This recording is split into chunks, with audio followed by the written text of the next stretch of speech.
আল্লাহ বলেন আমি পরীক্ষা দেওয়ার জন্য মুমিনকে পাঠাইলাম, কোন বেঈমানকে আল্লাহ পরীক্ষা দিবেন না। কারণ পরীক্ষা তো তার যে স্কুলের ছাত্র, যে ছাত্র না ওর কোনো পরীক্ষা নাই।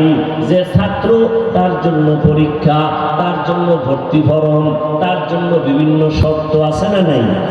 যে মুমিন তার জন্য পরীক্ষা, তার জন্য ঈমানের ভর্তি ফরম, কালেমা পড়িয়া ভর্তি ফরম পূরণ কর। এরপরে বান্দা ইসলামের আমল চালু করে দাও। ইয়া আইয়ুহাল্লাযীনা আমানু দুখুলু ফিস-সিলমি কাফা।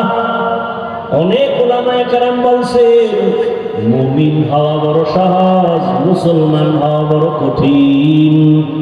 মুসলমানি বুয়া তো গারদান নেহাদান এনানে খুদ বদসতে খাজাদান। মুসলমান কাকে বলে?